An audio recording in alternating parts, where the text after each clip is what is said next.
Monster Blood for Breakfast, Chapter 14.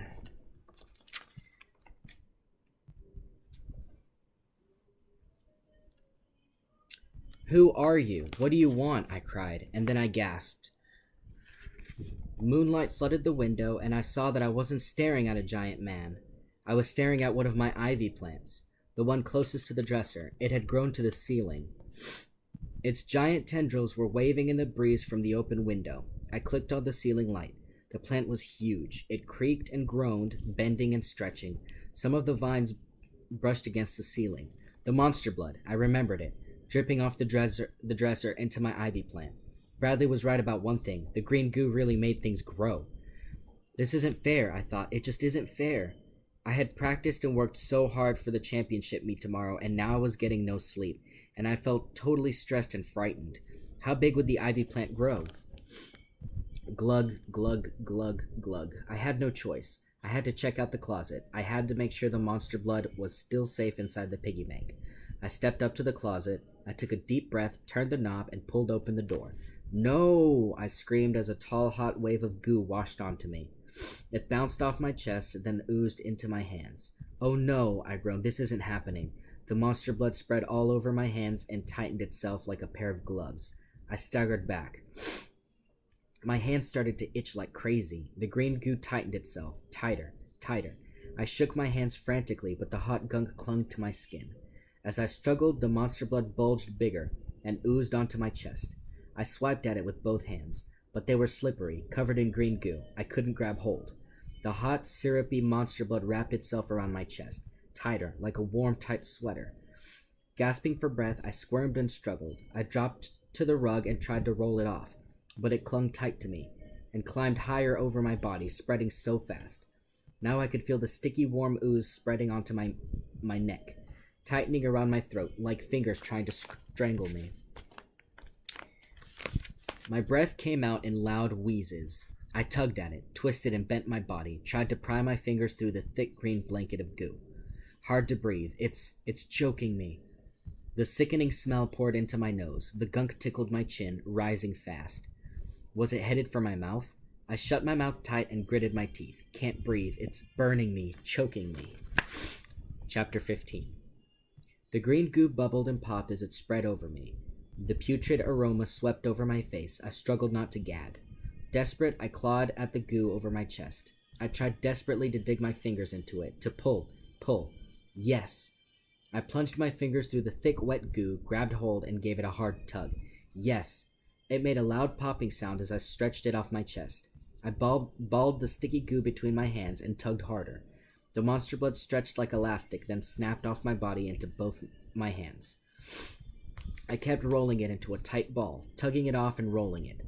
I clamped the gunk between my hands, pressing it tighter until it was the size of a basketball. Now what? I was still gasping for air, my heart jackhammering. The monster blood was off my body, but I could still feel its sticky warmth, could still smell it on my itchy skin. It bubbled and popped between my hands. I staggered to the closet, found a small duffel bag on the floor, jammed it into the bag, zipped the bag shut, slammed the closet door, and collapsed into my bed. I stumbled down to breakfast the next morning. My eyes were red and burning. My head felt heavy as a rock. My whole body ached. I stepped into the kitchen and groaned. Who had the nerve to show up this morning? 3 guesses, and they're all Bradley. Wormser. He grinned at me, like everything was just perfect between us. What's up? He said.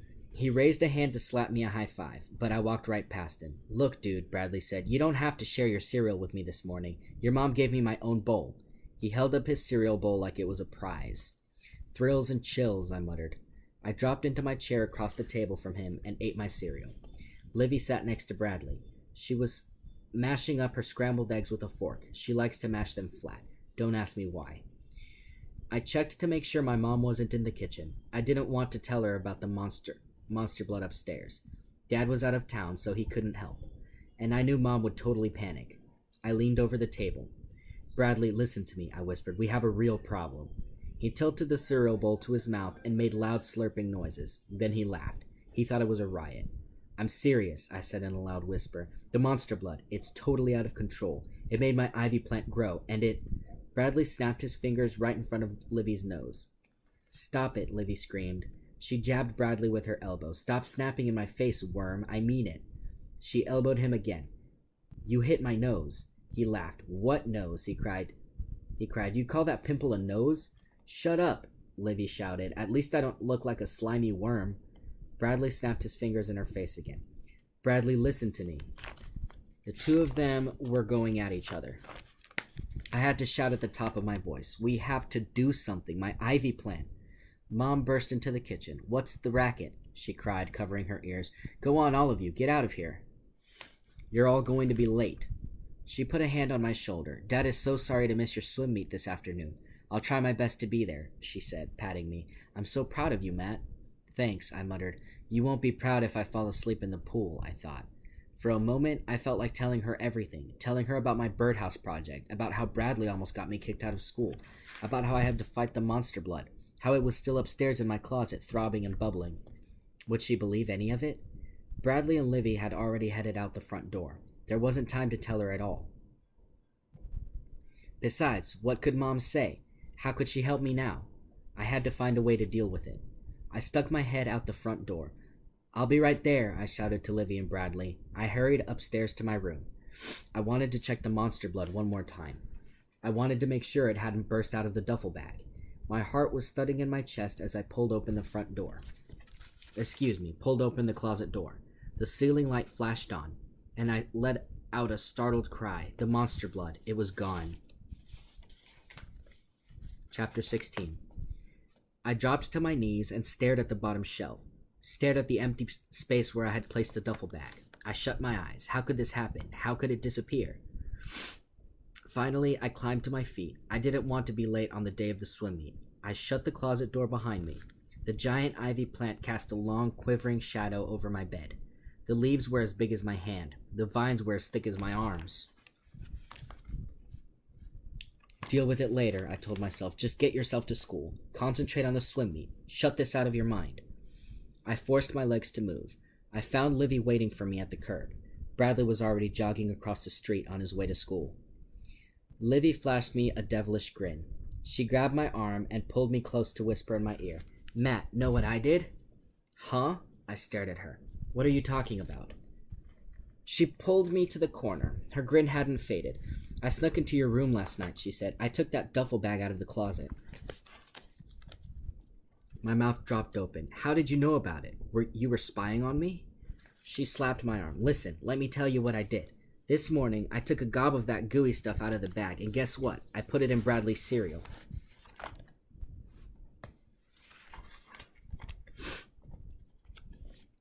She tossed her head back and burst out laughing. I almost choked. My breath caught in my throat. "How could you?" I cried. She deserves... No. She shrugged. "He deserves it," she said. "But Livy, you don't understand. That stuff..." "I know. It tastes like yuck," Livy said. She giggled. "But Bradley didn't even notice. Did you see him? He gobbled down the whole bowl." She went skipping across the street to her school. I watched her meet up with 3 or 4 other girls. They were all talking at once. I wondered if Livy would tell them about the really awesome joke she pulled. Some joke. My head was spinning. Without knowing it, Bradley ate a glob of monster blood. Had Livy poisoned Bradley? Was he going to get horribly sick or worse? I pictured the ivy plant spreading its enormous vines and leaves over my room. Was Bradley already ballooning up into a giant? I gulped a deep breath of warm morning air. Then I took off, racing to school. Kenny and Jake, my buddies on the swim team, called to me from the corner. I gave them a quick wave, lowering my head, and kept running. A few minutes later, I dodged through groups of kids in the halls and burst into Mr. Scotto's room. "Bradley? Bradley?" My eyes darted frantically around the classroom. I spotted Bradley in his seat, leaning over to open his backpack. He raised his head when he heard me shouting his name. Struggling to catch my breath, I stared at him. He looked the same. He hadn't started to grow. I grabbed Bradley by the shoulders and began to pull him from his chair. "Hurry," I choked out. "You've got to see the nurse." He laughed. "Have you gone wacko? I'm not sick." I held onto his shirt. "It's no joke," I said. "I swear. You have to go see the nurse right now." He pushed my hands away. "No way," he said. "You're crazy." Kids were staring at us. "Are they fighting again?" I heard a girl ask. I glanced to the front of the room. Mr. Scotto wasn't there yet. I turned to Bradley. Please, I said. I'm your friend, right? Get up, please. I'll take you to the nurse. Bradley didn't budge. He grinned at me. Hey, guess what? He said. I stared at him. What? I saw your sister put something in my cereal bowl at breakfast, Bradley said. So know what I did? I switched bowls with you, Matt. Haha, you ate my cereal.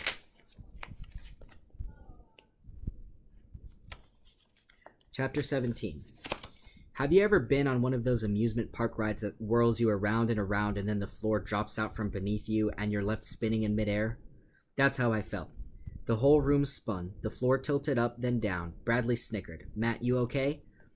I didn't answer. I felt weak, dizzy. I reeled away from him and dropped into my seat. I gazed down at my hands and feet. Was I growing? No, everything was still the same. I pictured my ivy plant. Was my head going to stretch up to the ceiling in a few minutes?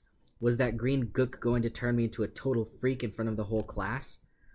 Mr. Scotto stepped into the room. He moved to the chalkboard and began talking. He pointed to a map he had drawn in yellow chalk. What was he talking about? I don't know. I couldn't concentrate on anything he said. I kept hearing the bubbling and popping of the monster blood as it oozed over my dresser last night. I grabbed my stomach. Was that sick bubbling sound going to start coming from inside me? I burped. Did that mean it was starting? The back of my neck itched. Was it because of the monster blood oozing through my system? Total panic. That's the only way I can describe how I felt. All morning, I gripped the desktop in front of me with sweaty hands. I kept checking myself out, looking for the tiniest change, the tiniest sign. I tried to force myself to listen to Mr. Scotto, but now my ears started to ring, and I kept listening for the monster blood in my stomach to begin to bubble. I should have been thinking about the swim meet after school. Concentrate. That's what Coach Widows told me. But how could I concentrate when I kept picturing the two men in black and remembering their warning about how dangerous monster blood was? Really dangerous, and I ate a big glob of it, thanks to my adorable sister. The morning dragged by. I skipped lunch. Trust me, I didn't feel at all hungry. Instead, I went to the locker room and checked out my goggles and swim gear for the meet. Actually, I went to the locker room to hide.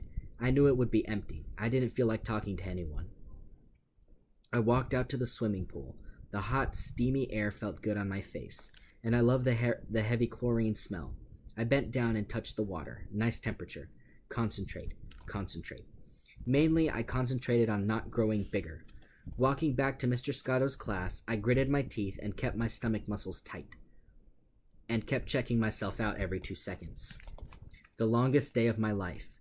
I kept glancing at the clock. Was I going to make it to the swim meet?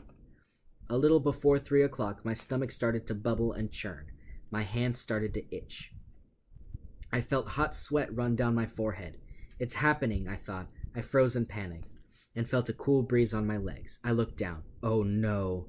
My bare legs stuck out of my jeans. Did Mom shrink my jeans? I asked myself, but I knew better. I knew what was happening. My shirt felt tight. The sleeves pinched my arms. The collar tightened around my neck. My stomach churned. It felt like ocean waves inside me. It's happening. It's starting to work. My arms and legs ached. I could feel them growing. The bell rang. I tried to jump up, but was stuck in my desk. I squeezed myself free and grabbed my backpack from under my chair. The chair suddenly looked a lot smaller. My sneakers pinched my feet. It was hard to move, but I forced myself to run.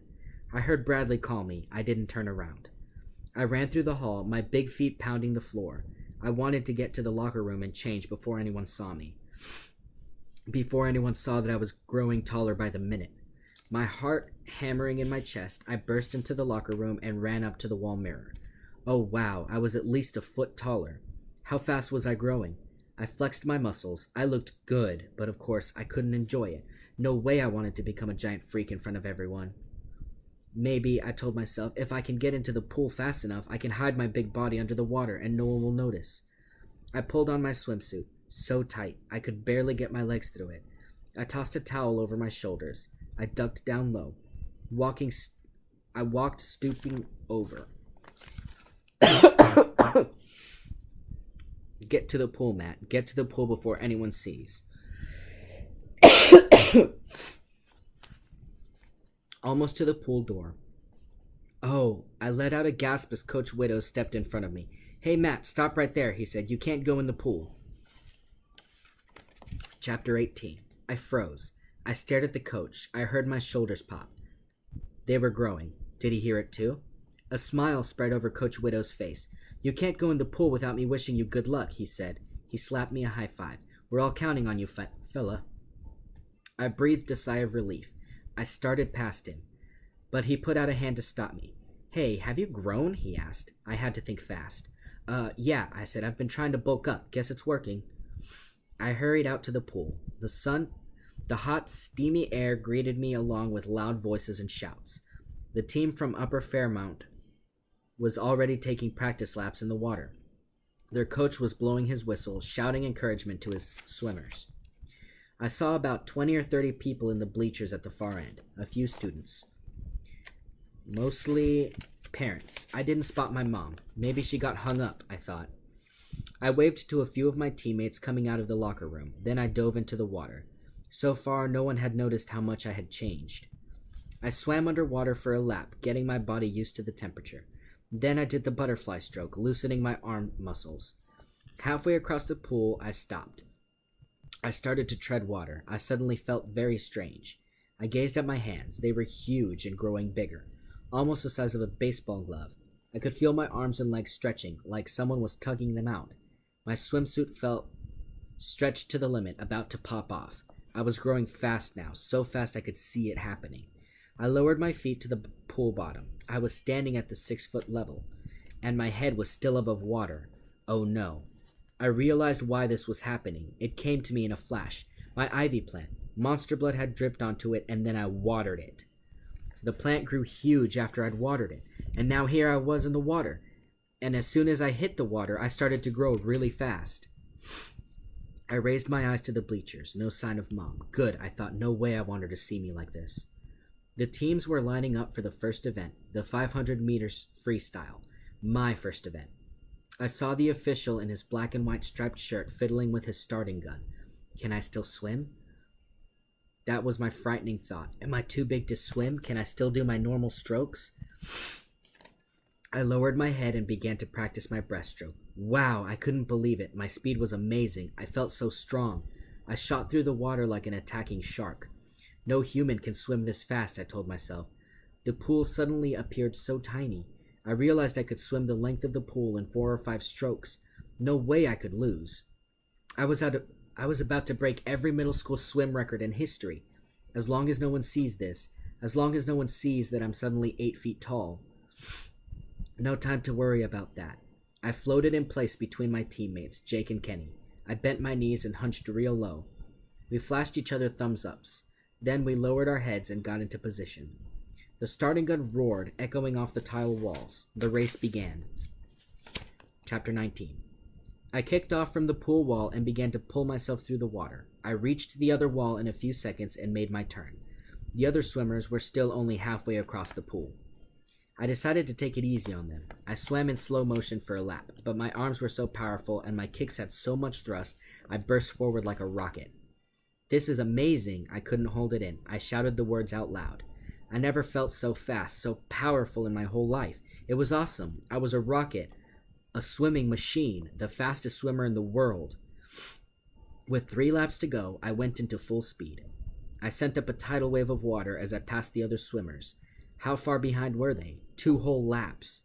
I could hear cheers and shrieks and cries of surprise from the bleachers. I glanced up and saw Coach Widdows at the edge of the pool. He was bent with his hands on his knees, staring at me wide-eyed, his jaw hanging to the floor. I made my turn and went into a final lap. World record, here I come. Oh, hey! I could feel myself slow down. My arm muscles began to ache. My hands slapped the water, making loud claps. My feet splashed up tall waves behind me. My arms, my shoulders ached with pain. I struggled to move forward, but I was bobbing on top of the water like a fat walrus. What's happening? I wondered. What's wrong? Go, go, go, I urged myself on. Water washed through my hands as they clumsily slapped the water. My arms throbbed with pain.